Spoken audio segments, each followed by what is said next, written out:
C'est un jeudi que la lettre est arrivée. Pas un email, pas un texto, une véritable lettre, sur du vrai papier à en-tête, avec des coins floraux en relief et sa signature. Cette écriture cursive et sophistiquée qu'Amélia utilisait toujours, quand elle essayait d'impressionner. Dîner chez grand-mère.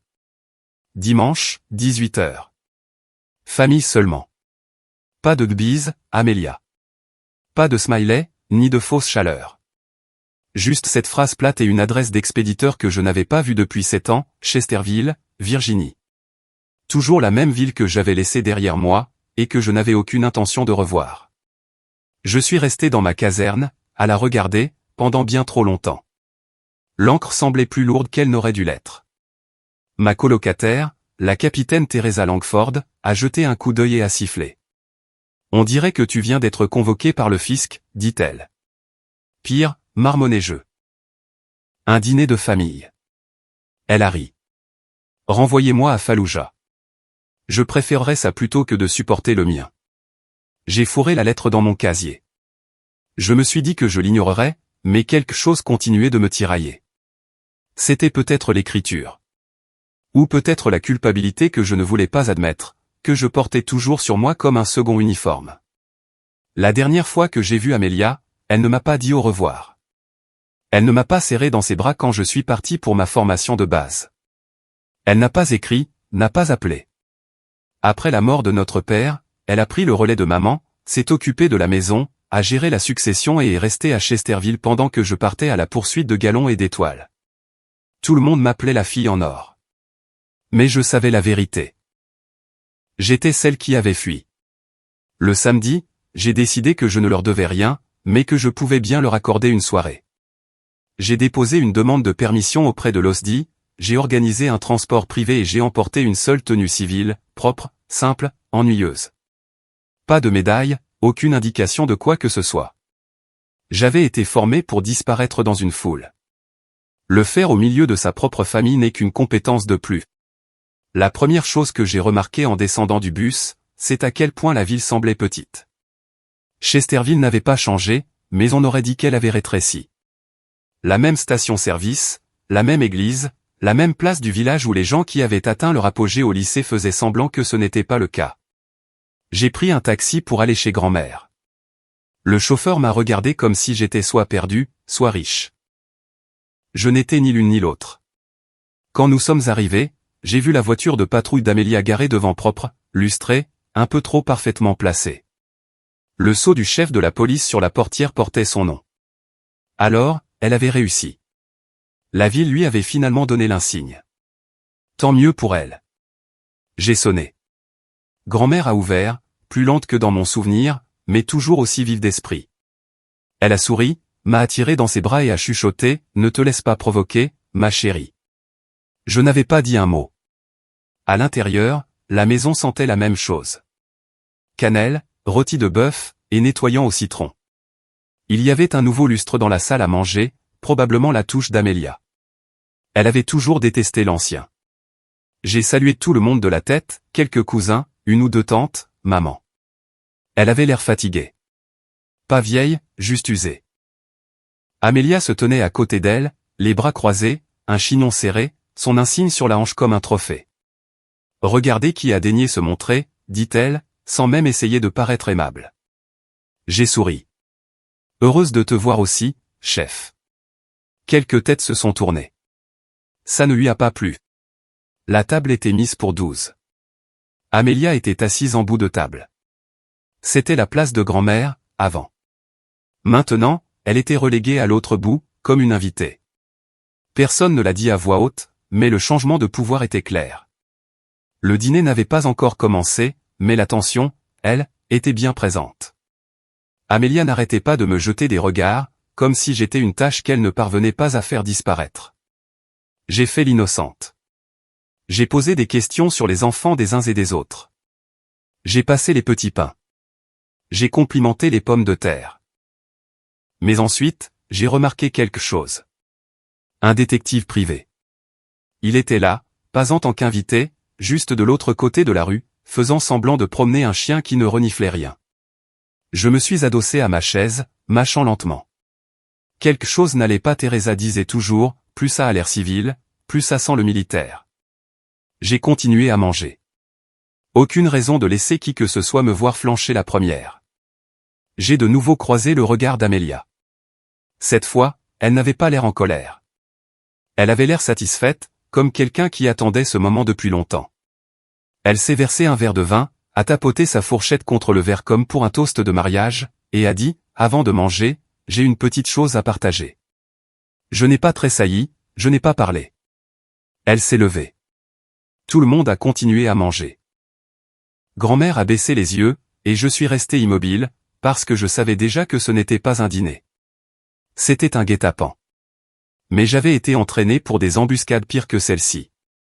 Je n'ai pas bougé. Pas quand elle s'est levée. Pas quand elle s'est raclé la gorge. Pas quand maman m'a jeté un regard comme si j'étais censé dire quelque chose. Au lieu de ça, j'ai attrapé mon verre d'eau, j'en ai bu une gorgée et je me suis adossé, comme si j'avais toute la nuit devant moi. Parce que si ça devait être public, j'allais m'assurer de rester calme en public. Amelia a souri. Pas un sourire chaleureux, ni doux. Le genre de sourire que les gens vous adressent quand ils ont déjà décidé qu'ils valent mieux que vous, et qu'ils sont sur le point de le prouver. J'aimerais remercier tout le monde d'être venu, dit-elle. Ça fait un moment que nous n'avons pas tous été sous le même toit. Quelques murmures d'approbation, des fourchettes qui tintent contre les assiettes. Grand-mère n'a pas levé les yeux. Mais avant de manger, a-t-elle poursuivi, il y a quelque chose que je dois aborder. Quelque chose d'important. Sa voix a changé. La foule ne l'a pas remarqué, mais moi, si. C'était le même ton que j'avais entendu des officiers utiliser lors de briefings disciplinaires, contrôlés, théâtrales, répétés. Elle a ouvert un dossier. Elle avait vraiment apporté un dossier à un dîner. Des papiers imprimés, des photos, des sacs de preuves scellés. Ceci, dit-elle en brandissant un, est une copie d'un formulaire fédéral. Une demande de carte d'identité militaire. Mon cousin Miles a cligné des yeux.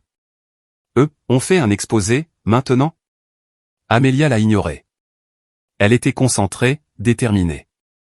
Cette demande, a-t-elle continué, a été soumise sous le nom de Lillian Caldwell.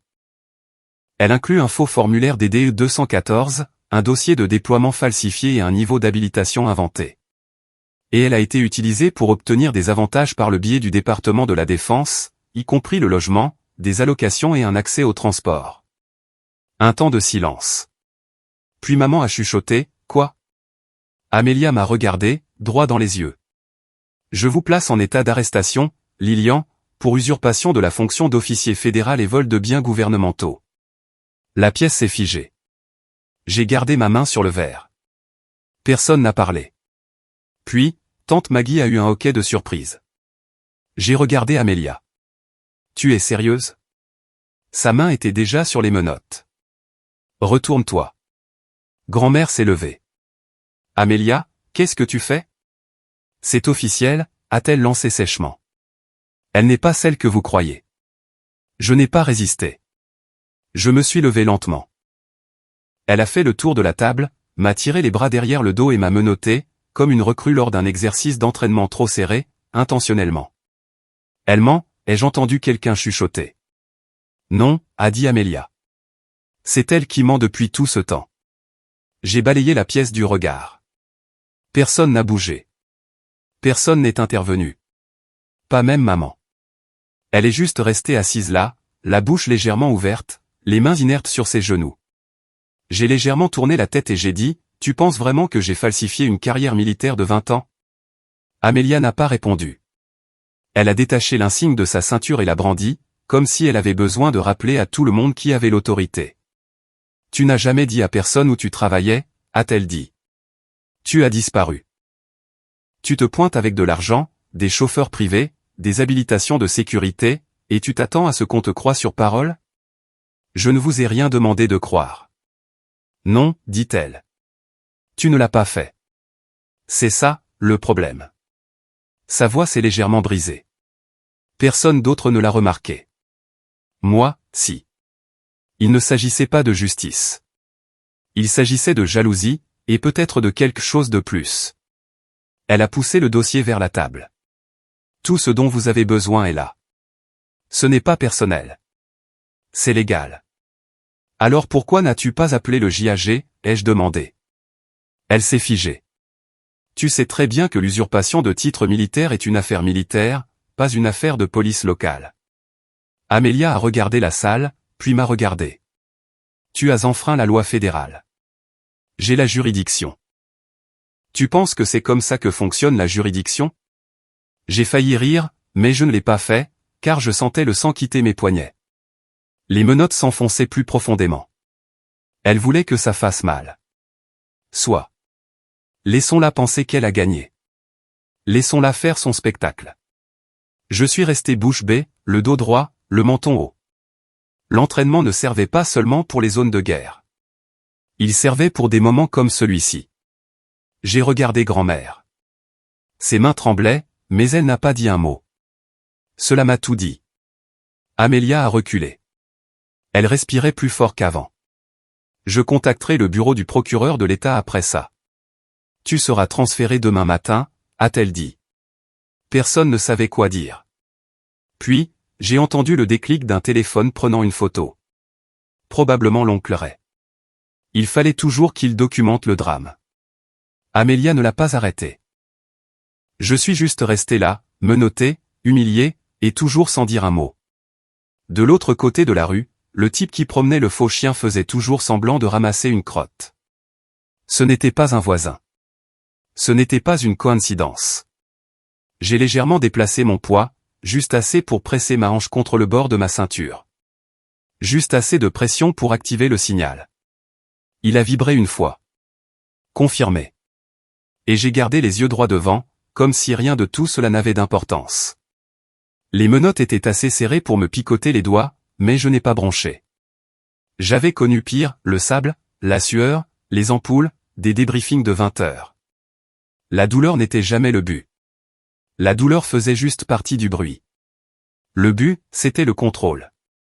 Et Amélia pensait l'avoir. Ce qu'elle ne savait pas, c'est que 3 semaines avant ce dîner, elle était entrée par effraction dans ma propriété de location à Arlington. Elle ne l'avait pas fait elle-même, bien sûr.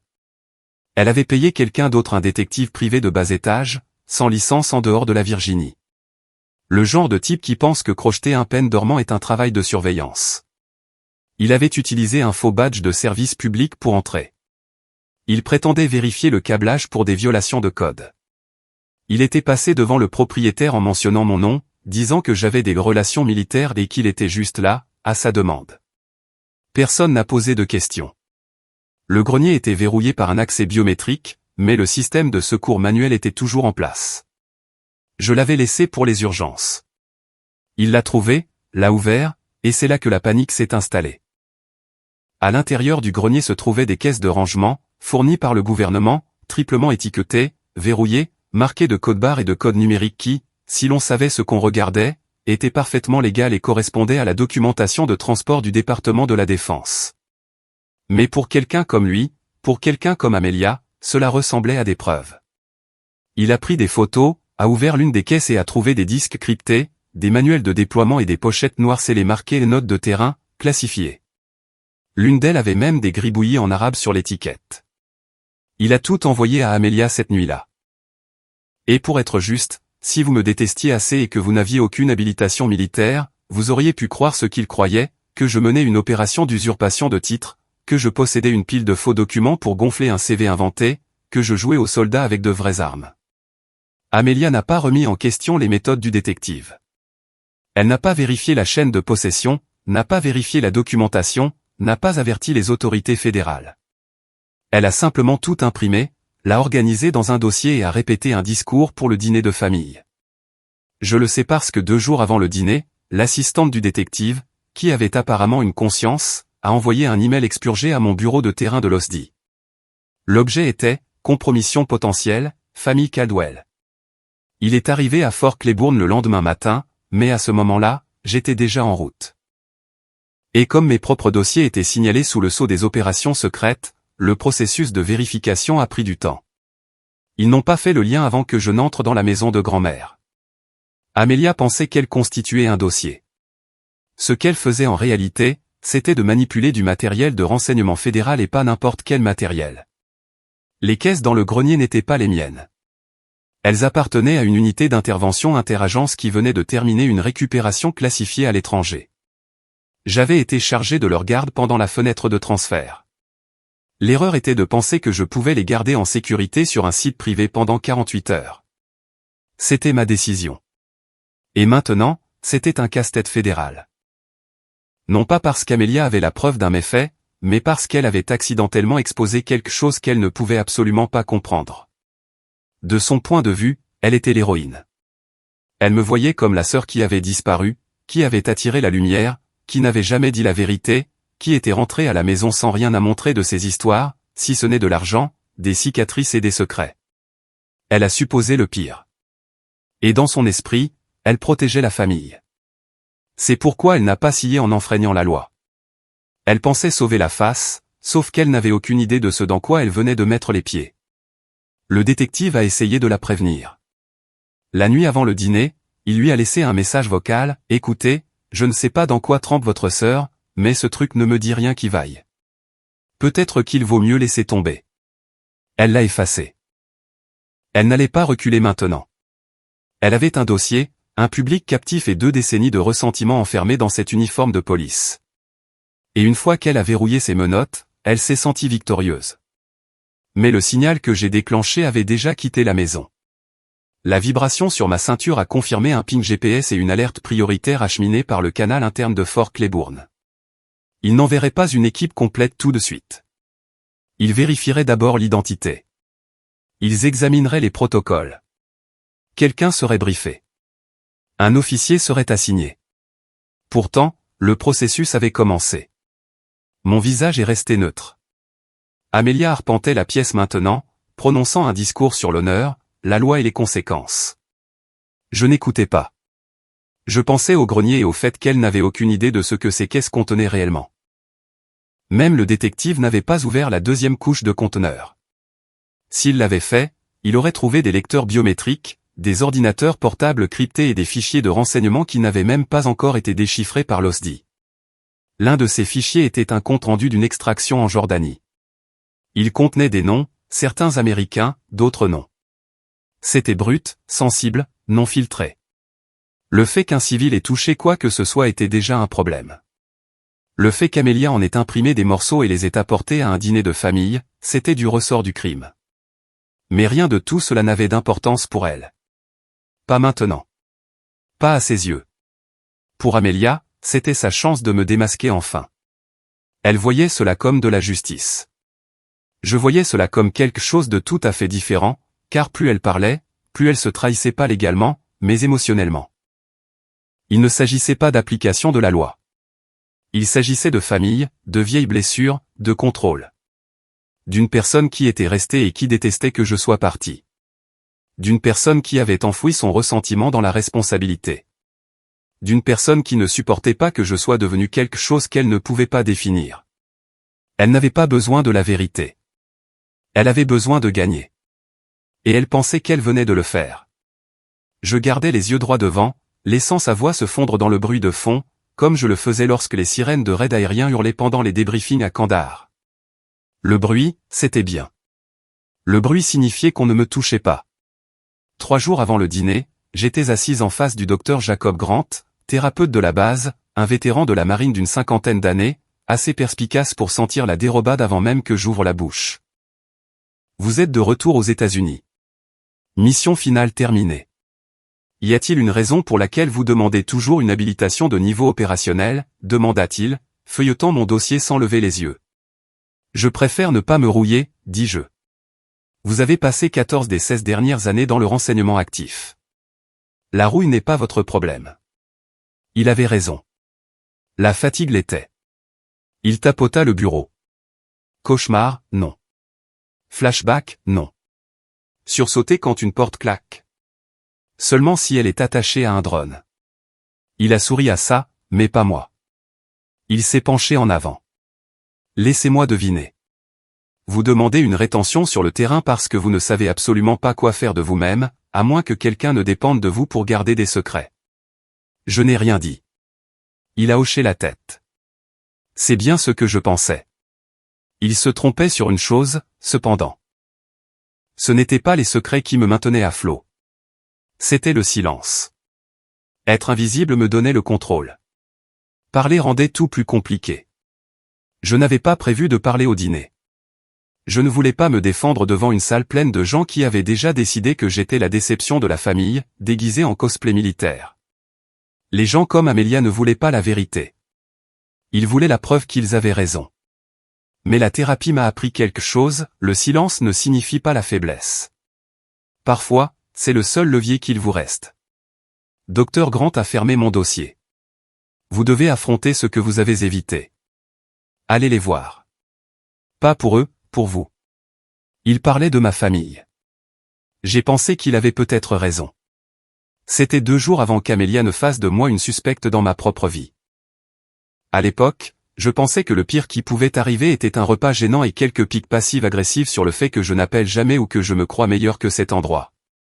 Il s'est avéré que le pire qui pouvait arriver était d'être faussement arrêté par sa propre sœur, pendant que sa mère regardait sans rien dire.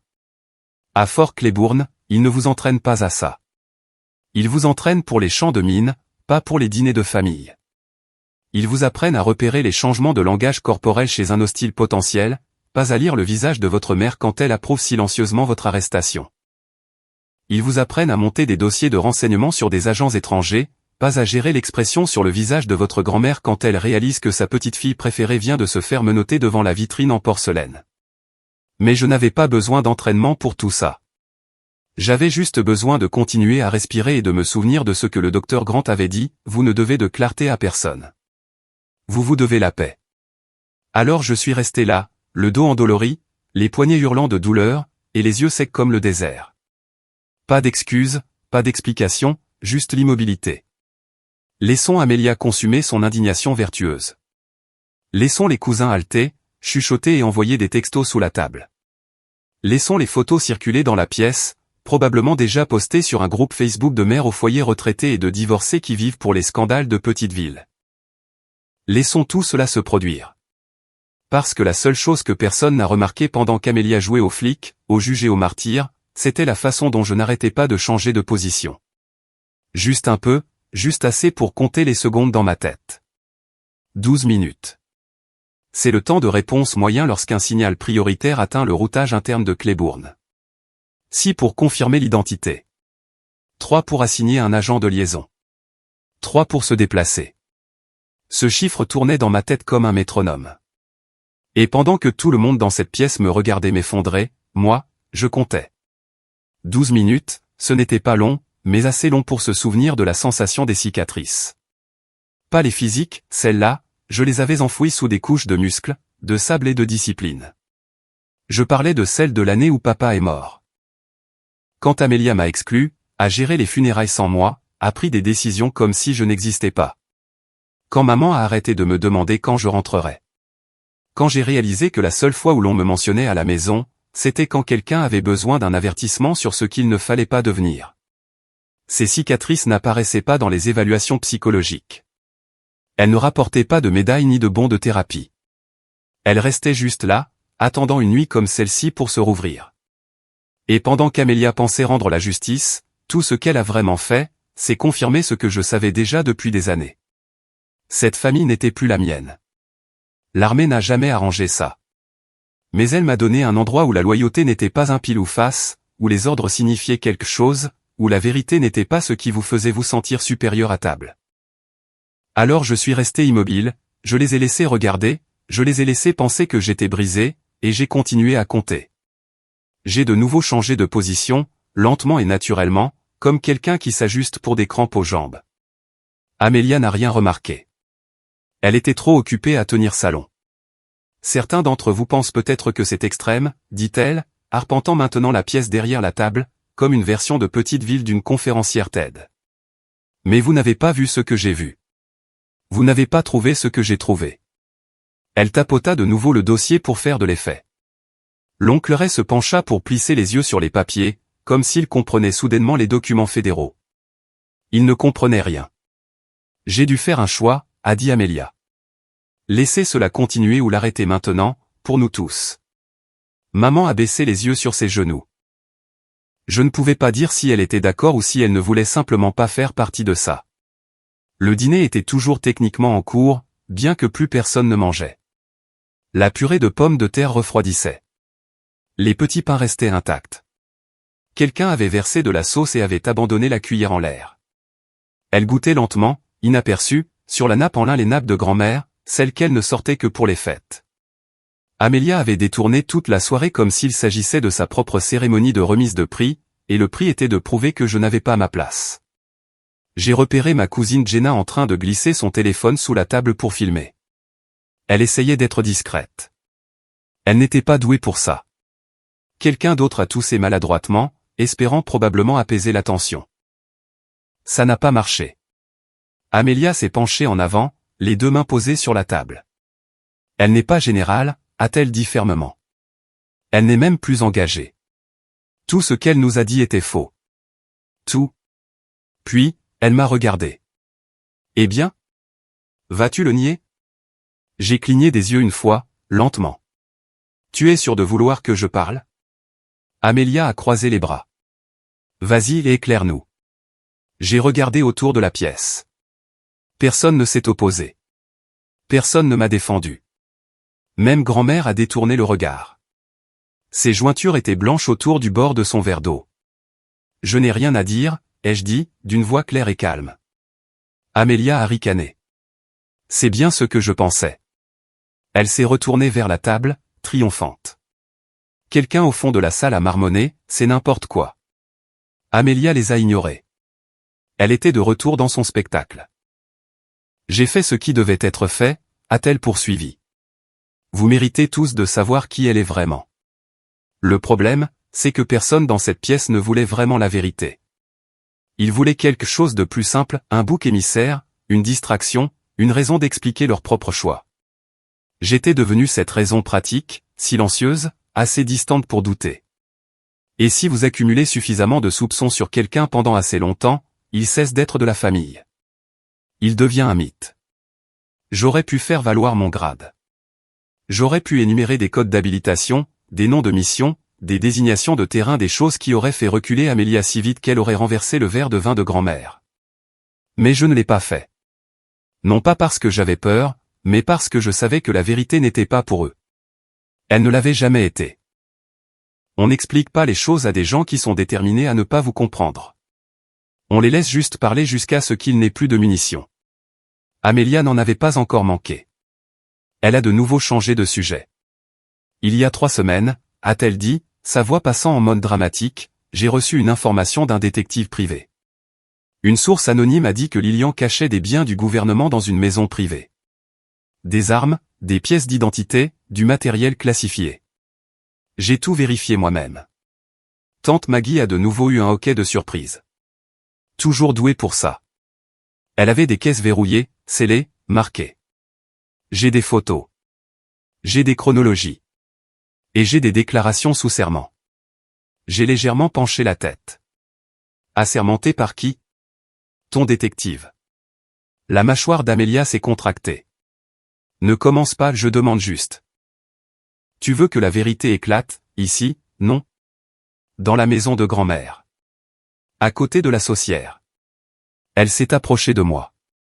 Tu crois que tu peux m'intimider parce que tu te pointes ici avec ton silence, ton mystère et ton complexe de supériorité? Non. Je pense que tu te sens petite et que tu ne sais pas quoi en faire. Ça a touché. Elle a reculé d'un demi-pas. Quelqu'un s'est de nouveau raclé la gorge. Jenna a continué à filmer. J'ai regardé grand-mère. Elle fixait toujours son verre comme si elle pouvait voyager dans le temps à travers lui. Puis, j'ai regardé maman. Elle a finalement croisé mon regard et a dit doucement, « Pourquoi ne nous as-tu pas simplement dit ce que tu faisais ?» J'ai répondu honnêtement, « Parce que ça n'aurait rien changé. » Maman a cligné des yeux, mais n'a pas nié. Je pouvais voir les rouages tourner dans la tête d'Amélia. Elle voulait reprendre le contrôle. Voulait que la salle se rallie derrière elle. Elle avait besoin de se sentir dans son droit. Alors, elle a de nouveau haussé la voix. J'ai parlé à quelqu'un au bureau du shérif. Ils ont confirmé que tu n'as jamais servi sous ce nom. J'ai vérifié la base de données des anciens combattants. Rien. Tu mens à tout le monde depuis des années. Le bureau du shérif n'a pas accès au dossier du personnel de l'OSDI. Elle s'est figée. Elle ne connaissait pas cet acronyme, pas vraiment. Mais les personnes qui comptaient, si. Et d'un coup, j'ai vu la brève lueur de doute derrière ses yeux. Elle pensait qu'elle avait fait ses devoirs. Elle ne réalisait pas qu'elle travaillait avec le mauvais programme. De l'autre côté de la rue, le faux promeneur de chiens était parti, ce qui signifiait que la phase suivante avait déjà commencé. Mais ici, dans la salle à manger, le spectacle continuait, et je l'ai laissé faire. Le claquement de ses talons sur le parquet était délibéré maintenant, plus fort qu'il n'aurait dû l'être. Elle est retournée à sa chaise, a attrapé quelque chose sur le côté et s'est tournée vers la salle comme si elle tenait une foutue conférence de presse. Sa main s'est de nouveau posée sur les menottes. Ce n'est plus seulement une affaire de famille, a-t-elle dit. C'est criminel. Personne ne l'a arrêté. Pas même grand-mère. Pas même maman. Elle a pris une profonde inspiration et l'a dit. Lillian Caldwell, vous êtes en état d'arrestation pour usurpation de la fonction d'officier fédéral, fraude et possession illégale de biens gouvernementaux. Sa voix était stable, théâtrale. Elle ne voulait pas seulement m'arrêter. Elle voulait que tout le monde se souvienne du moment où elle l'a fait. Je n'ai pas scié. Elle a de nouveau fait le tour de la table, m'a fait signe de me lever. J'étais déjà debout. Elle s'est positionnée derrière moi, m'a tiré les bras en arrière et a double verrouillé les menottes plus serrées cette fois, comme si elle pensait que je pourrais m'enfuir. Si j'avais voulu m'enfuir, je l'aurais fait il y a des années. J'ai entendu quelqu'un à table chuchoter, « Oh mon Dieu », mais personne n'a bougé.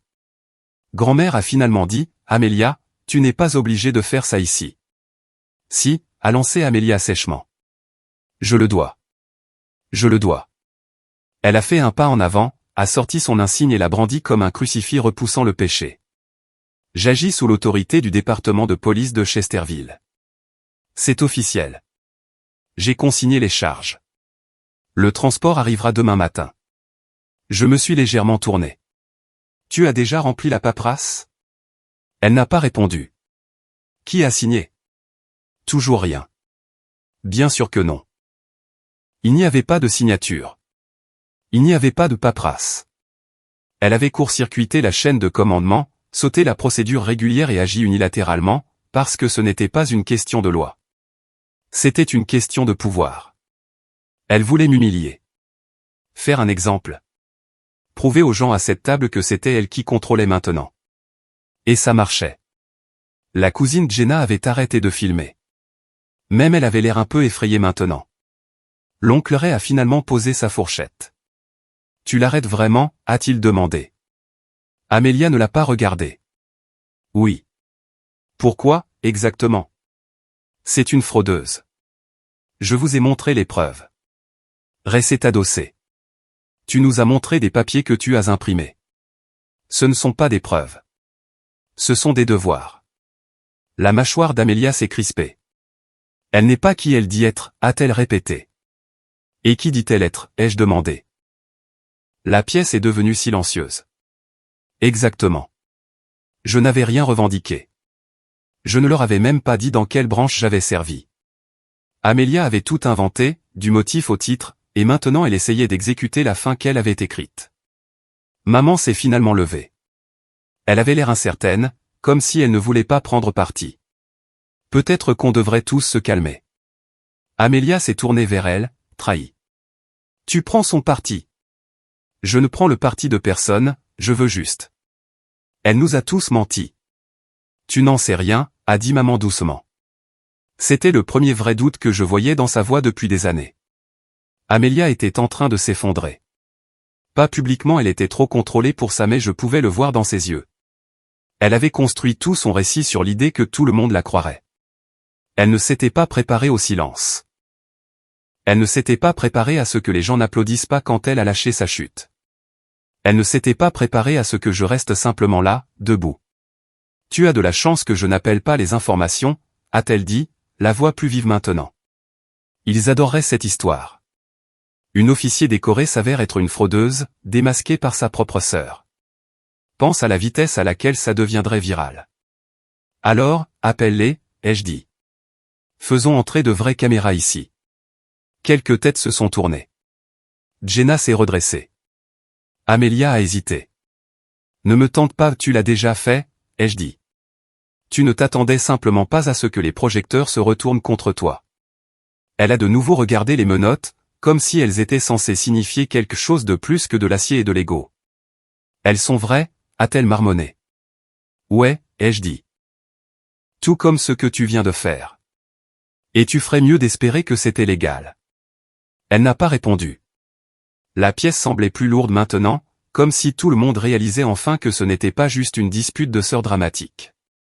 C'était officiel, documenté, et si j'insistais, passible de poursuite. Grand-mère s'est de nouveau raclé la gorge. Amélia, que se passe-t-il maintenant? Amélia n'a pas répondu tout de suite. Je la transporterai demain matin, a-t-elle dit.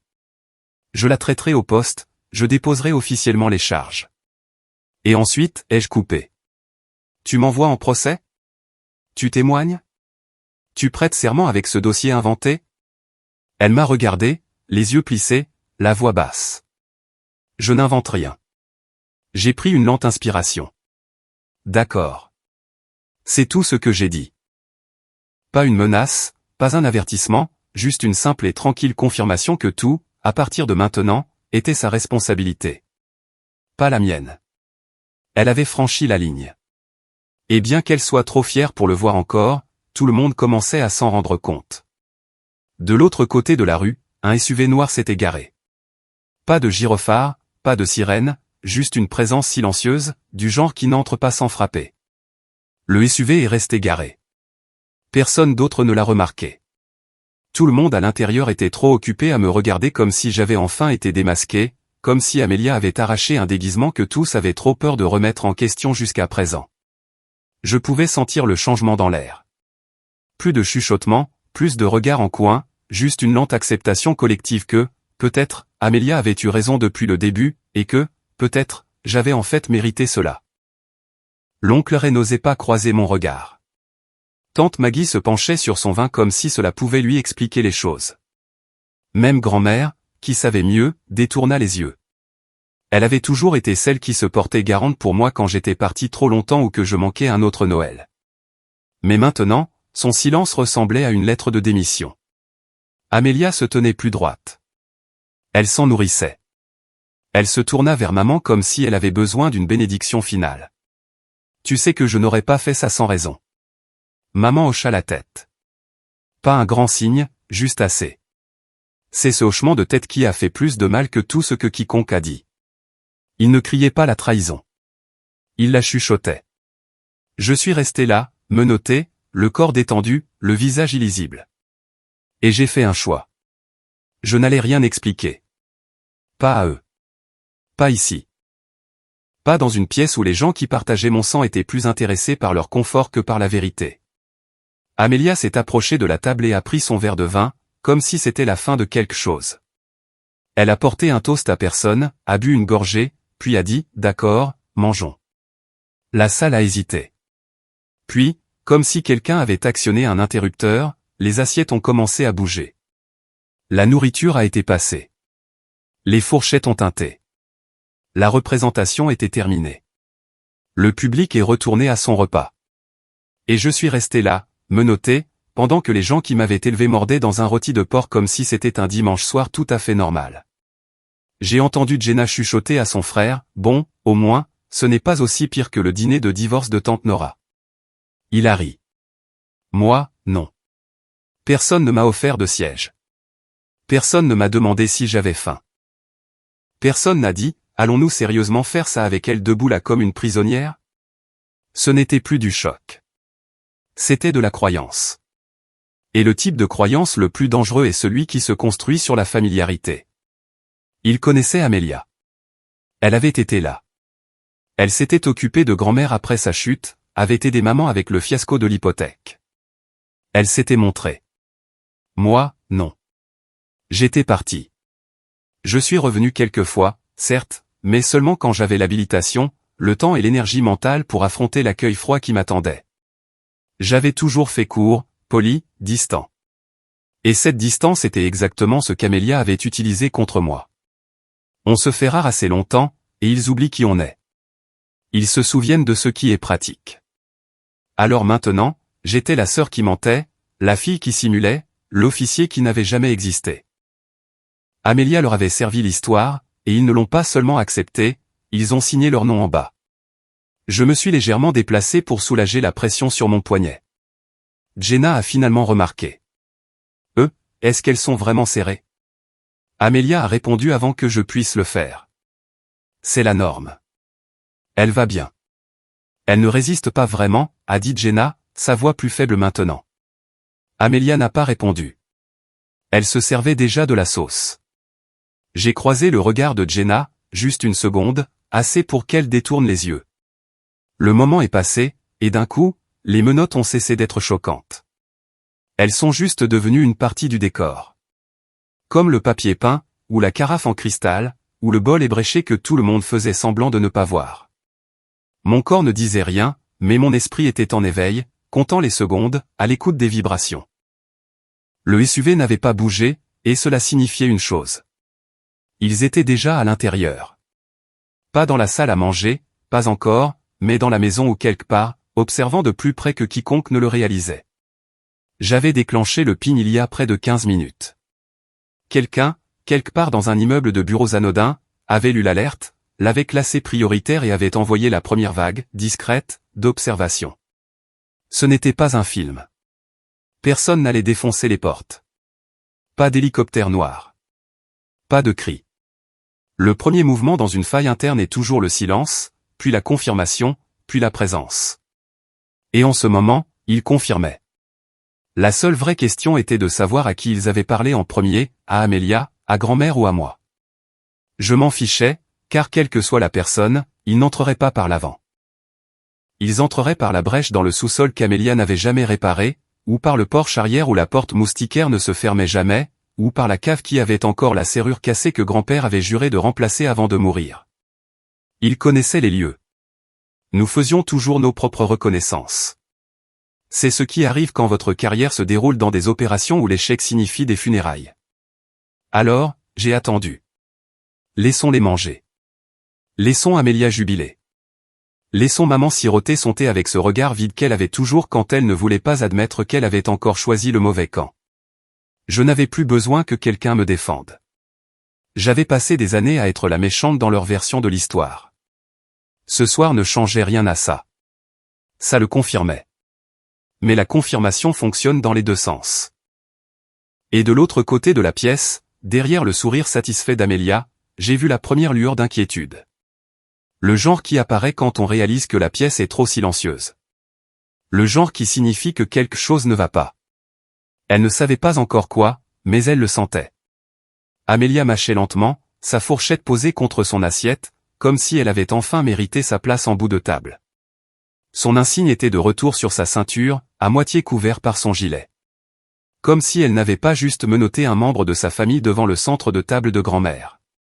Je suis restée silencieuse, non seulement parce que j'y avais été entraînée, mais parce que toute la table avait déjà pris sa décision. Il ne servait à rien de gaspiller des mots avec des gens qui n'écoutaient que la version de vous en laquelle ils voulaient croire. 12 minutes. C'est le temps que met généralement l'horloge de réponse de la base avant que le niveau suivant ne soit déclenché. Ce qu'Amelia ne réalisait pas, c'est qu'en me menottant, en me détenant sans juridiction et en manipulant du matériel fédéral, tout cela alors que j'étais en congé classifié, elle avait fait passer l'affaire au-delà du drame familial. Elle avait commencé quelque chose dont elle ne pouvait pas se retirer.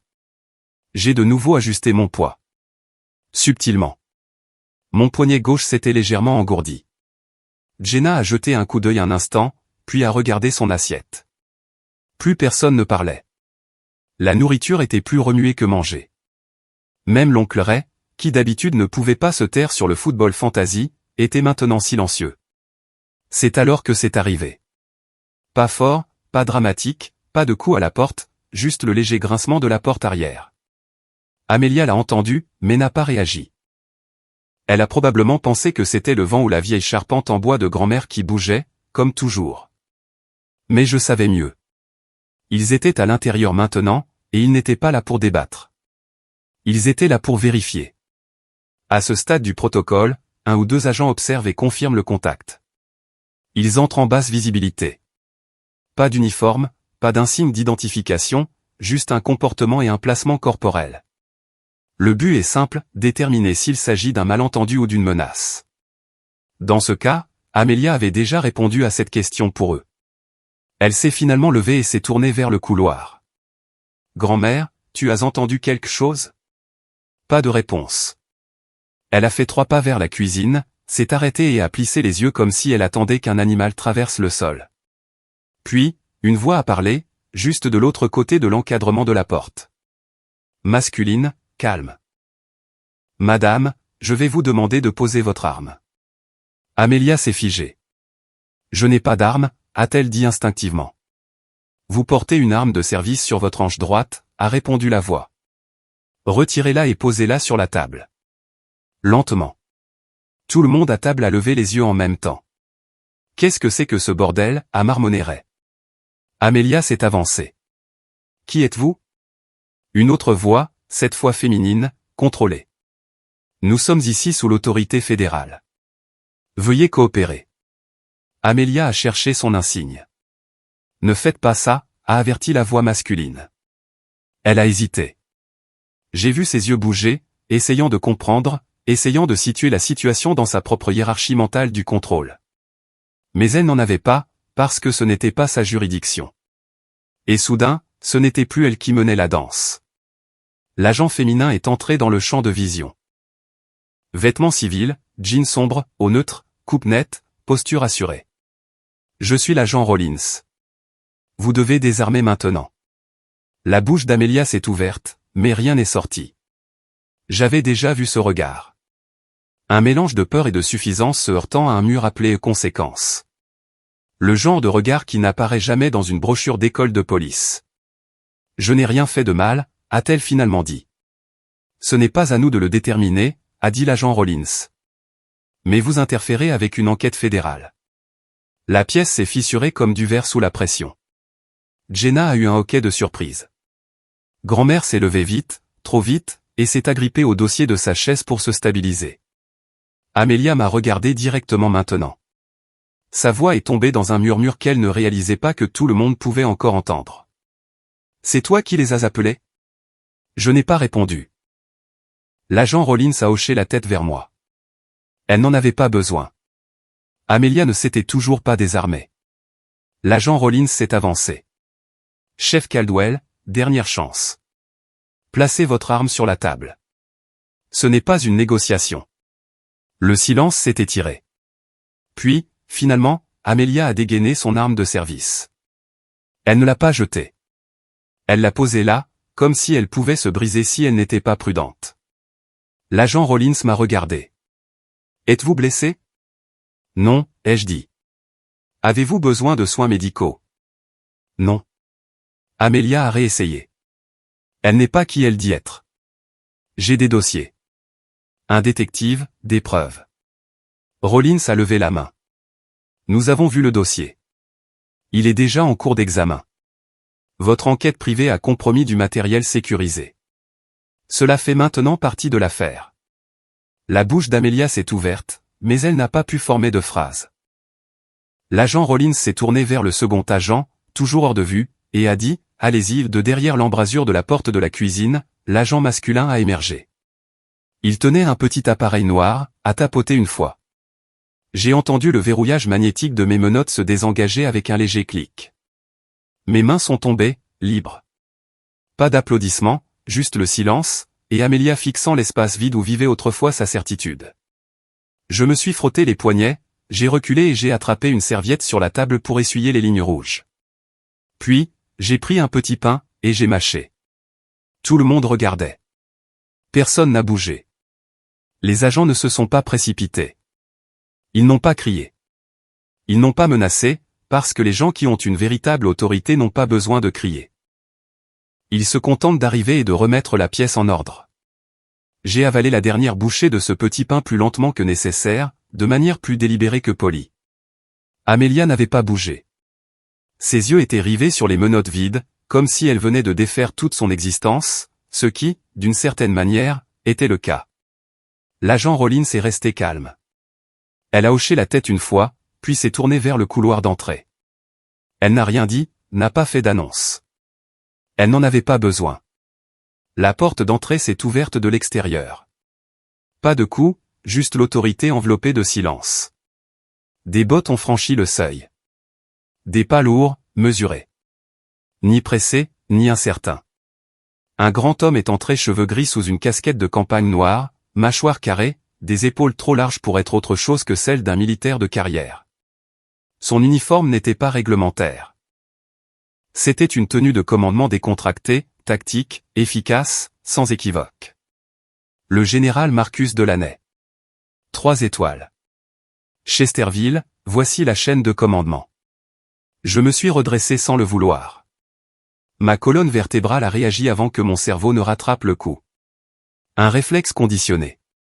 On ne se relâche pas devant Delaney. La pièce est tombée dans un silence de mort, pas seulement calme, immobile. Même grand-mère s'est assise sans s'en rendre compte. Delaney a balayé la pièce du regard, comme s'il menait un briefing interne dans sa tête, calculant les sorties, lisant le langage corporel, notant chaque menace et détail mineur. Puis, il m'a vu et a hoché la tête. C'est tout. Un hochement de tête de sa part était plus fort que n'importe quel discours. Il s'est avancé, dépassant les visages figés, les assiettes intactes et les verres de vin à peine entamés. Le seul son était le claquement de ses bottes sur le parquet. Il s'est arrêté à 60 centimètres de moi, a levé la main droite et a salué. Net, complet, réglementaire. Général Caldwell, a-t-il dit. Nous avons été briefés. Allez-vous bien? Le son de ce nom a frappé plus fort que n'importe quelle accusation qu'Amelia avait lancée toute la nuit. Général Caldwell. Moi. Mon nom, mon grade, à voix haute, devant tout le monde. J'ai rendu le salut, mesuré et propre. Tout est en ordre, monsieur. Sa main est retombée. L'illusion aussi, l'illusion que je mentais, que j'avais falsifié ma carrière, que j'étais une fraudeuse finie jouant à se déguiser avec des codes d'habilitation. Amelia avait l'air d'avoir vu un fantôme. Quoi? Comment l'avez-vous appelé? Demanda-t-elle, à peine respirant. Delaney ne l'a même pas regardé. Il s'est tourné vers l'agent Rollins à la place. Sommes-nous en sécurité? Oui, monsieur. Aucune menace à l'intérieur. Matériel civil récupéré et consigné. Bien. Il a finalement reconnu Amelia. Ses yeux n'ont pas scié.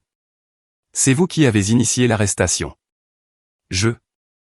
Oui, dit-elle. J'agissais de bonne foi. De bonne foi, a-t-il répété platement, sur la base d'informations obtenues d'un détective privé sans licence, d'une entrée non autorisée dans une propriété de stockage sécurisée, et de documents imprimés volés dans un conteneur de matériel classifié. Amelia a ouvert la bouche, puis l'a refermée. Ceci constitue une violation de plusieurs lois fédérales, a-t-il dit, et une interférence directe avec des opérations actives du département de la Défense. Vous avez compromis un agent sous directive scellée. Je ne savais pas, a-t-elle dit doucement. Vous n'avez pas demandé, a-t-il corrigé. Elle s'est tournée vers maman, puis vers grand-mère, comme si l'une d'elles pouvait la sauver de ce qui allait suivre. Aucune n'a bougé. Delaney m'a de nouveau regardé. Vous voulez toujours que cela soit traité discrètement. J'ai hoché la tête. Pour l'instant. Il a accepté cela. Pas de questions, pas d'explications requises. C'est ce que le grade vous achète, pas le privilège, mais la confiance. Il s'est tourné vers le reste de la salle. Mesdames et messieurs, cette situation est sous examen fédéral. Ce qui s'est passé ici ce soir sera documenté, et des déclarations seront prises. Il vous est demandé de ne pas partager de détails publiquement, y compris sur les réseaux sociaux. Il n'a pas haussé la voix. Il n'en avait pas besoin. Les gens obéissaient parce que les gens obéissent toujours à quelqu'un qui ne demande pas 2 fois. Il s'est de nouveau tourné vers Amelia. Nous aurons besoin de votre arme de service. Elle n'a pas bougé. Rollins s'est avancé, l'a prise sur la table, a vidé la chambre, puis l'a glissée dans une pochette de preuves. Delaney a continué. Vous devez rester à Chesterville sous suspension temporaire jusqu'à l'examen formel. Ne quittez pas le comté. N'entrez pas en contact avec des parties extérieures jusqu'à autorisation. Mais... Vous avez été prévenu, a-t-il dit platement. Puis, il m'a de nouveau regardé. Son ton s'est adouci d'un demi-degré. J'organiserai une escorte pour le transport quand vous serez prête. J'apprécie, monsieur. Sur ce, Il s'est retourné et est repassé par la porte d'entrée. Pas de cérémonie, pas de drame, juste la finalité et le silence. On pouvait sentir le récit se fissurer dans l'esprit de chacun, une réécriture collective de ce qu'il pensait savoir. Amelia n'a pas parlé, ne le pouvait pas, car maintenant les faits n'étaient plus sous son contrôle. Je me suis rassise lentement.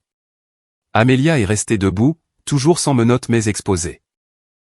Ce n'était pas elle qui avait été arrêtée, mais d'une manière ou d'une autre, c'est elle qui avait l'air piégée. Personne n'a applaudi. Personne ne s'est excusé. Personne n'a même demandé si j'allais bien. Ils ont juste regardé, comme si j'étais soudainement devenue une étrangère pour eux, non pas parce que j'avais menti, mais parce qu'ils réalisaient enfin que je ne l'avais jamais fait. La porte d'entrée s'est refermée derrière le général Delaney, mais l'air dans la salle à manger n'a pas bougé. Il est resté là, lourd et immobile, comme si personne ne voulait être le premier à respirer. Amelia était toujours debout. Son visage était pâle, mais pas de cette pâleur qui vient de la peur. C'était celle qui survient quand la pièce que vous pensiez vous appartenir ne vous appartient soudainement plus.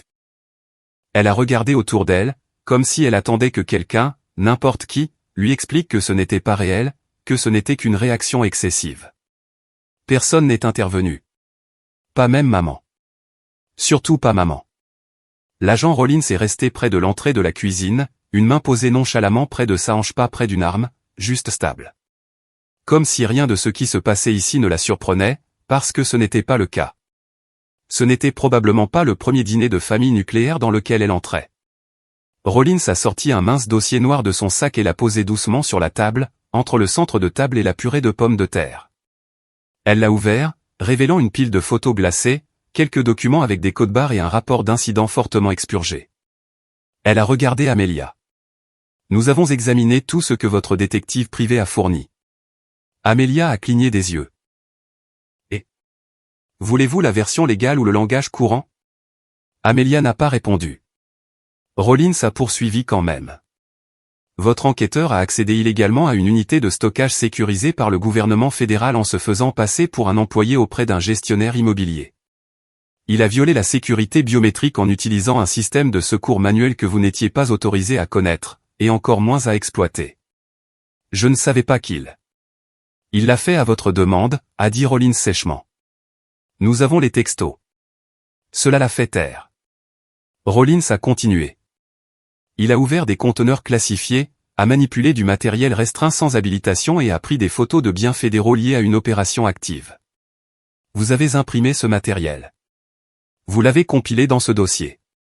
Elle a tapoté le classeur rouge qu'Amelia avait fièrement brandi plus tôt. Puis, vous l'avez distribué, non sécurisé, lors d'un rassemblement civil. Vous l'avez exposé devant des mineurs. Vous avez répété des affirmations non vérifiées dans un cadre public et avez tenté d'utiliser cela comme justification pour détenir un officier fédéral dont les dossiers sont scellés en vertu de la directive 481B et silence. La gorge d'Amelia s'est nouée, comme si elle essayait d'avaler quelque chose de trop pointu. Directive quoi, a finalement chuchoté maman, mais personne ne lui a répondu. Rollins a tourné la dernière page. Tout cela constitue une possession non autorisée de biens fédéraux, une obstruction à un transfert classifié et une détention illégale d'un fonctionnaire gouvernemental. Jenna s'est légèrement penchée en avant. Attendez, vous dites qu'Amelia a commis un crime. Rollins n'a pas quitté Amelia des yeux. Nous disons qu'elle en a commis plusieurs. On pouvait presque entendre le tapis émotionnel se faire retirer de sous les pieds de toute la table. Je ne savais pas, a répété Amelia. Je pensais qu'elle mentait. Je pensais qu'elle cachait quelque chose. Elle le faisait, a répondu Rollins. C'était son travail. Les mots ont frappé plus fort que si elle les avait criés. Tout le monde est resté assis là, essayant de rejouer les 20 dernières minutes à l'envers, espérant que le calcul donnerait un résultat différent. Mais ce ne serait pas le cas, car ce n'était pas juste un malentendu. C'était un crime fédéral. Rollins a remis le dossier dans son sac. Des charges formelles seront déposées après examen. Vous serez contacté dans les 72 heures. Le visage d'Amelia s'est crispé. Vous ne m'emmenez pas? Ce n'est pas ma décision, a dit Rollins. Mais pour l'instant, vous n'êtes plus en charge de ce récit. C'était la coupe la plus nette que j'ai jamais vu quelqu'un faire dans une pièce pleine de gens qui se disaient autrefois une famille. Elle s'est tournée vers moi. Agent Caldwell, souhaitez-vous faire une déclaration pour le moment? Non. Souhaitez-vous porter plainte directement? J'ai regardé Amelia, maman, grand-mère, chaque visage qui m'avait vu debout, menotté, sans rien dire. Non, ai-je dit. Rollins a hoché la tête, sans jugement dans son expression. Amelia a expiré, comme si elle pensait peut-être que je lui faisais une faveur. Ce n'était pas le cas. Je n'avais juste pas besoin de cette satisfaction. Elle s'était déjà ruinée toute seule. Rollins s'est écarté. Le second agent est réapparu. Même posture stable, illisible. Ils sont sortis sans un mot de plus, se glissant dans le couloir comme de la fumée. La porte s'est refermée doucement. Toujours personne n'a bougé. Pas avant que Ray ne se racle la gorge. Alors, ça veut dire que le dîner est fini? Jenna lui a donné un grand coup de coude. Grand-mère a finalement parlé. Amelia, assieds-toi. Mais elle ne l'a pas fait. Elle est juste restée là, ses mains tremblant maintenant, non pas de peur, mais d'incrédulité, comme si elle ne pouvait toujours pas comprendre que la pièce qu'elle commandait autrefois s'était retournée contre elle en moins d'une demi-heure. Elle a regardé maman, qui ne lui a rien donné. Puis, elle m'a regardé. Je voulais juste la vérité, a-t-elle chuchoté. Non, ai-je dit. Tu voulais avoir raison. Cela a frappé plus fort que n'importe quelle décision de justice, car c'était la vérité. Ça l'avait toujours été. Amelia ne voulait pas de réponse. Elle voulait que le récit la serve. Et quand ce n'était pas le cas, elle essayait de le contrôler. L'habiller, le forcer à prendre une forme qui avait du sens pour son ego meurtri et son insigne de petite ville. Mais certaines histoires ne se plient pas. Elles se brisent. Et c'est elle qui se retrouvait avec les morceaux. Le silence est devenu plus pesant après le départ de Rollins et du second agent, mais personne ne s'est levé. Personne n'osait être le premier à parler dans une pièce qui résonnait encore du poids de cette seule phrase, « Vous en avez commis plusieurs ». Amelia est restée figée à côté de la table, comme si son corps n'avait pas encore rattrapé les conséquences. Son insigne, son identité littérale, n'était plus sur sa hanche, n'était plus à elle. Ce petit rectangle de métal qu'elle utilisait pour entrer dans chaque pièce comme si elle en était la propriétaire venait de devenir une preuve. Elle s'est finalement laissée tomber sur la chaise la plus proche, celle à côté de maman. Pas sa place habituelle. Sa place habituelle était le bout de la table, où elle avait commencé cette soirée en se comportant comme la reine d'un triste royaume de banlieue. Maintenant, elle ressemblait à une reine de beauté déchue qui avait mordu plus que juste l'écharpe. Et maman. Elle n'a pas bougé. Elle n'a même pas jeté un regard vers elle. Elle a simplement plié sa serviette sur ses genoux, comme si rien d'extraordinaire ne s'était passé. On aurait pu penser que quelqu'un essaierait de réconforter Amelia. Personne ne l'a fait. Non pas parce qu'il la détestait, mais parce que personne ne savait plus où se situer. S'ils la défendaient, ils avaient l'air complices. S'ils me réconfortaient, ils devraient admettre qu'ils s'étaient trompés pendant des années. Alors, tout le monde est resté assis là. Grand-mère a attrapé le sel, comme si son rôti ne se figeait pas lentement à côté d'un couteau à beurre renversé. Jenna a pris une autre bouchée de haricots verts qu'elle ne voulait clairement pas. Et quelqu'un a rempli à nouveau le vin. Amelia a rompu le silence. Tu n'étais pas obligé de m'humilier. Je n'ai même pas tressailli. Ce n'est pas moi qui l'ai fait. Elle a cligné des yeux, comme si cela n'avait aucun sens. Tu as déclenché une intervention fédérale, détenu un officier sous le sceau du secret, puis fait fuiter du matériel classifié à une demi-douzaine de civils et diffusé la montée en puissance comme si c'était ton grand moment, ai-je dit platement. L'humiliation était ton objectif. Ça ne s'est juste pas terminé comme tu le voulais. Elle avait l'air de vouloir argumenter, mais que pouvait-elle dire? Je ne l'avais même pas touchée. Je n'avais pas haussé la voix. Je n'avais pas dit plus d'une poignée de mots de toute la soirée. Le désastre était entièrement de son fait. Elle s'est tournée vers maman. J'essayais de protéger cette famille. Maman n'a pas parlé. Pas au début. Puis, doucement, elle a dit, de quoi? Amelia a ouvert la bouche, mais aucun mot n'est sorti. Tu pensais qu'elle mentait, a continué maman, les yeux toujours baissés. Tu voulais qu'elle mente. Elle mentait. Elle gardait des secrets. Les secrets font partie de son travail, a dit maman, toujours sans lever les yeux. Mais tu te fichais du travail. Ce qui t'importait, c'est qu'elle ne te rendait pas de compte. Cela a brisé quelque chose. Une fissure visible dans la posture d'Amelia. Elle a détourné le regard, les lèvres si serrées qu'elles sont devenues pâles. Cela aurait été plus facile si maman avait crié. Si grand-mère avait pleuré, si l'oncle Ray avait jeté quelque chose. Mais ils ne l'ont pas fait. Parce que la vérité n'a pas besoin de volume. Elle a juste besoin d'espace. Et maintenant qu'Amelia n'était plus la voix la plus forte à table, tout le monde pouvait enfin entendre ce qui se construisait depuis des années, le fait que j'avais quitté cette famille, non par orgueil, mais par survie. Que chaque Thanksgiving manqué n'était pas de l'arrogance, mais de la gestion des dégâts. Que chaque silence n'était pas de la distance, mais de la stratégie. Que rentrer à la maison signifiait m'exposer à une zone de guerre plus chaotique que n'importe quelle zone de combat que j'ai jamais vue. Et maintenant, avec son insigne disparu, Amelia n'avait plus rien derrière quoi se cacher. Elle s'est de nouveau tournée vers moi. Tu n'es même pas en colère. J'ai croisé son regard. Tu n'en vaux pas la peine. Une autre coupe. Nette, tranchante, nécessaire. Je n'étais pas cruel. J'étais efficace. C'est ce que fait l'entraînement. Il dépouille l'exécution de l'émotion. Et pour une fois, ce n'était pas Amelia qui était en uniforme. Grand-mère a essayé de calmer le jeu, peut-être qu'on peut tous respirer un instant. Je ne l'ai pas fait, parce qu'il n'y avait plus rien à expirer. Le mal était déjà fait. Pas ce soir il y a des années. Ce soir, c'était juste la paperasse qui rattrapait enfin le coup. Maman s'est levée lentement. Elle a attrapé son sac à main, puis m'a regardé. Sa voix n'était pas froide, mais elle n'était pas chaleureuse non plus. Je rentre à la maison. Tu es la bienvenue pour rester chez moi, a offert doucement grand-mère. Maman a hoché la tête, puis m'a regardé et n'a rien dit. Pas un désolé, pas un merci, pas même un bonne nuit. Juste une longue pause qui avait le goût du regret, mais l'odeur de l'habitude. Elle s'est retournée et s'est dirigée vers la porte. Amelia ne l'a pas suivie. Je suis restée assise. Jenna avait l'air de vouloir dire quelque chose, mais ne l'a pas fait. Personne d'autre n'a bougé. Dehors, j'ai entendu la portière de la voiture de maman se fermer. Le contact s'est mis. Elle est partie. Et c'est tout. Pas d'étreinte. Pas de on en reparlera plus tard. Pas de résolution.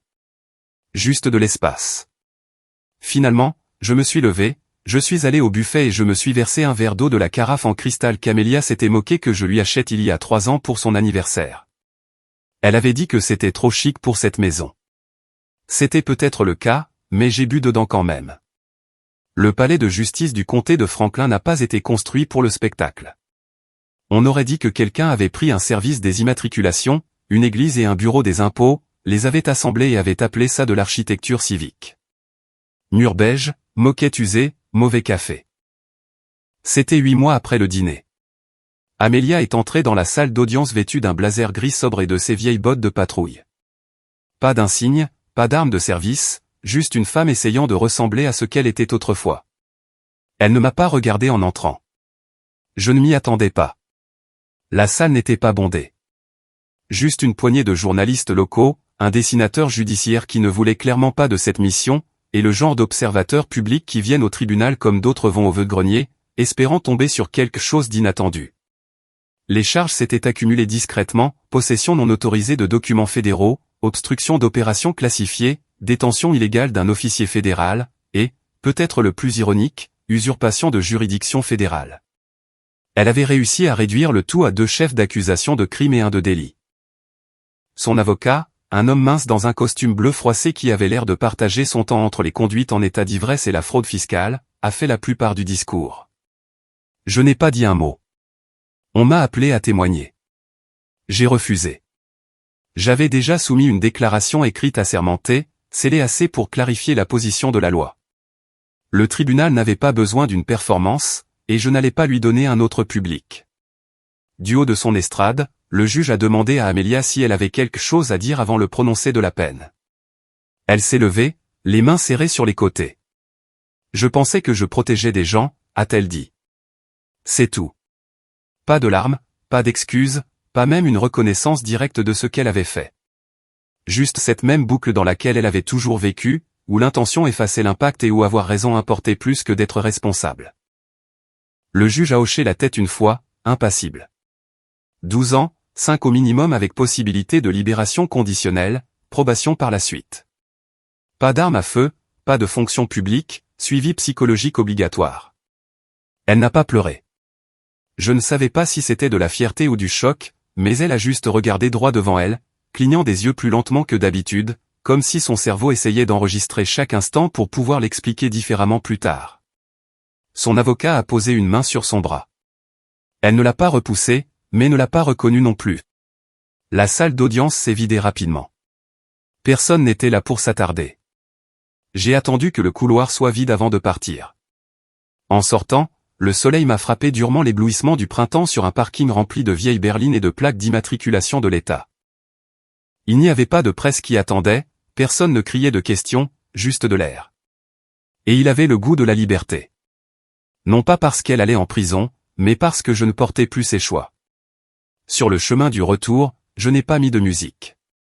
Je n'ai appelé personne. Je ne me suis même pas arrêté pour un café. Juste le silence et la route. Le genre qui se déroule derrière vous comme une conclusion. Maman n'est pas venue au tribunal.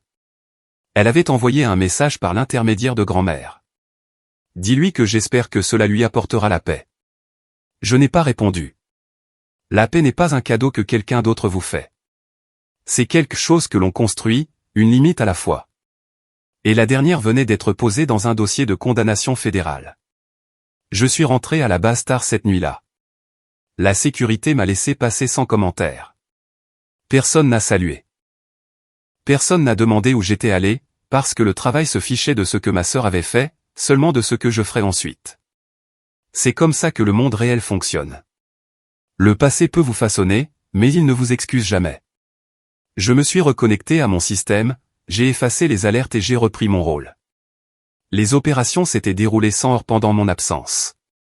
On ne m'avait pas regretté, et c'est exactement comme ça que j'avais formé mon équipe à fonctionner, fiable, efficace, silencieuse. Plus tard, j'ai trouvé une lettre dans ma boîte aux lettres de la base. Pas d'adresse de retour, mais j'ai immédiatement reconnu l'écriture, celle d'Amélia. À l'intérieur, il y avait une courte note. Je ne savais pas que tu étais vraiment quelqu'un. Je pensais que tu étais juste parti parce que tu nous détestais. Je ne comprends toujours pas pourquoi tu n'as jamais rien dit, mais je suppose que c'est ce que tu es maintenant. Je ne sais pas si tu liras un jour ceci, mais si tu le fais, je suis désolé. C'est tout. Pas de signature, pas de demande de pardon, juste une demi-confession griffonnée sur du papier de cahier à ligne, comme si nous étions de retour au lycée. Je l'ai tenu pendant peut-être 30 secondes, puis je l'ai passé directement dans le destructeur de documents derrière mon bureau. Les lames n'ont pas hésité, car je n'étais pas là pour offrir une conclusion. J'étais là pour continuer, et aucune partie de moi n'avait besoin de porter sa voix avec moi pour le faire. L'allumette a pris rapidement. Elle a attrapé le coin du papier avant même que je l'ai posé dans le plateau, une lampe jaune s'enroulant sur le bord comme si elle attendait de l'oxygène depuis 2 ans. Je n'ai pas regardé le tout brûler, juste le début. L'écriture était toujours familière des boucles serrées, inclinées vers la droite, le genre d'écriture cursive qu'elle utilisait sur les étiquettes de Noël. Le dernier mot que j'ai vu avant que la flamme ne le rende flou, c'était « désolé ». Cela n'avait plus d'importance. Cette lettre n'était pas la première. Il y en avait eu 3 avant, toutes envoyées du Centre correctionnel fédéral du nord de l'Ohio. Chacune plus polie que la précédente, chacune réécrivant doucement sa version des événements. Moins sur la prise de responsabilité, plus sur la façon de modeler la mémoire. La première, je l'ai ouverte. La deuxième, je l'ai parcourue en diagonale. La troisième, je n'ai même pas brisé le sceau. Celle-ci, je l'ai brûlée, non par dépit, mais parce que je n'avais pas besoin de rappel de quelqu'un qui essayait de faire amende honorable avec des mots qu'elle n'avait jamais utilisés quand ça comptait. Je n'étais pas en colère. Cela s'était estompé de la même manière que le bruit lorsque vous fermez la porte d'une pièce que vous avez déjà quittée. 2 ans avaient passé. J'avais été promu 2 fois, muté 1 fois, et j'avais pris un rôle hybride entre les opérations de renseignement et le travail de liaison. Plus de planification, moins de terrain. Des horaires propres, des costumes plus nets, moins de missions qui impliquaient du sable dans mes dents ou de me réveiller dans des bunkers du tiers-monde avec des téléphones satellites pour oreiller.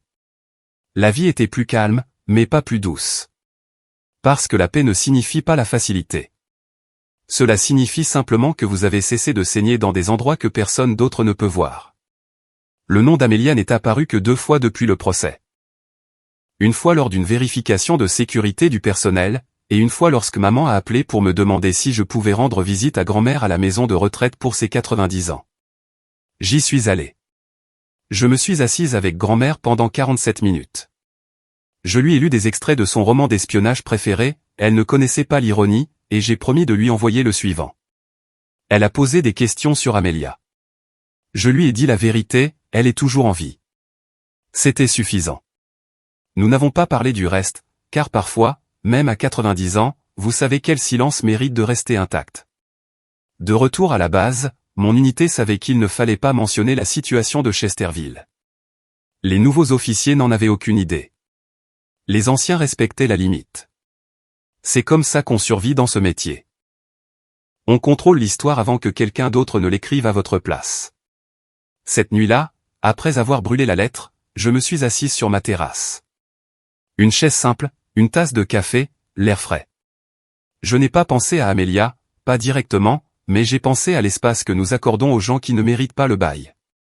Combien de temps nous portons des fantômes parce que quelqu'un nous a dit un jour que la famille, c'est pour toujours. Même quand le loyer n'est pas payé. Elle n'était plus mon fantôme. Elle était juste un dossier, un qui avait été clos, consigné et placé dans une armoire que je n'ouvrais plus. Il n'y avait aucune satisfaction à cela. Pas de triomphe, pas de vengeance. Juste une libération. Et c'est ce qui le rendait réel. Parce que la vengeance n'est pas toujours une question d'explosion et de confrontation. Parfois, c'est juste guérir dans une pièce où ils ne seront plus jamais autorisés à entrer. Parfois, c'est laisser la lettre brûler et ne pas avoir besoin de regarder les cendres. L'écran devant moi a clignoté 2 fois avant de se stabiliser sur un flux sécurisé. Les briefings de renseignements affluaient, images satellites, rapports cryptés, schémas projetés sur les couloirs de l'Est. La salle de guerre sentait le café, le caoutchouc et la pression silencieuse. J'étais chez moi. Pas le genre de foyer dans lequel on est. Le genre que l'on construit. Un code d'habilitation, une menace neutralisée, une opération terminée à la fois. Madame, message entrant de l'anglais. Étiquette de fichier 4L173B. J'ai hoché la tête. Lancez-le. Ma voix ne s'est pas élevée. Elle n'en avait pas besoin. Les gens dans cette pièce savaient ce que j'étais. Non pas parce que je l'exigeais, mais parce que je l'avais mérité. Je me tenais maintenant à la tête de la table de commandement. Plus la figure de l'ombre derrière les briefings. Plus le nom enterré sous des couches d'ordre scellées. Plus la sœur de quelqu'un. Juste le général Caldwell. Net, défini, respecté. 2 officiers subalternes m'encadraient, tous 2 de moins de 30 ans, tous 2 au regard vif et prudent, de la manière dont les gens le sont quand ils réalisent qu'ils viennent d'entrer dans une pièce où les décisions coûtent des vies. Le fichier est apparu à l'écran. Une autre escalade de la surveillance. Mouvement transfrontalier possible. Rien d'urgent pour l'instant, mais ça le deviendrait. Ça l'était toujours. Ma main a survolé la carte numérique, faisant glisser 2 zones pour les aligner. Ce couloir est vulnérable, ai-je dit. Ils l'exploiteront dans 72 heures, à moins que nous ne le sécurisions. Oui, madame, a répondu quelqu'un, déjà en train de taper. J'ai reculé, laissant l'équipe agir. C'est le secret que personne ne vous dit sur le leadership. Il ne s'agit pas d'aboyer des ordres. Il s'agit de mettre en place des systèmes si bien qu'on peut s'éloigner et ils continuent de fonctionner sans problème. J'ai quitté la pièce 20 minutes plus tard. Mes bottes ont résonné dans le couloir. Pas lourdement, pas bruyamment, juste présente. Un jeune membre du personnel de la logistique m'a croisé dans le couloir. Il a salué rapidement, un peu trop nerveux. Mon général. Je lui ai rendu son salut. Pas de sermon. Il trouverait son calme, à la fin. J'ai atteint mon bureau, j'ai entré le code d'accès et j'ai fermé la porte derrière moi. Le silence. Le vrai silence. Celui où personne ne vous guette pour une faiblesse, et où personne n'est sur le point de vous trahir pour un rôti de porc et de la fierté familiale. Je me suis tenu près de la fenêtre. La lumière du soleil coupait la piste d'atterrissage. Un jet se ravitaillait sur le tarmac. Le vent a attrapé le coin d'une bâche, la faisant claquer une fois, puis se calmant à nouveau. Quelque part dans un établissement fédéral, Amelia purgeait la 2e année d'une peine de 12 ans. Peut-être qu'elle balayait les sols, peut-être qu'elle travaillait à l'administration, peut-être qu'elle réécrivait encore l'histoire dans sa tête sur le fait qu'elle avait de bonnes intentions. Peu importait. Nous ne nous étions pas parlé depuis cette dernière lettre. Pas d'appel, pas de demande. J'avais bloqué le numéro attribué à son établissement, car que restait-il à dire? Les gens pensent toujours que la vengeance consiste à détruire l'autre personne. Ils ont tort. Il s'agit de refuser de porter ce qu'ils ont essayé de vous donner. Elle m'a donné la honte, je la lui ai rendue. Elle m'a donné la culpabilité, je l'ai contournée. Elle m'a donné l'accusation, je lui ai donné le silence. Et dans ce silence, j'ai construit autre chose, ceci.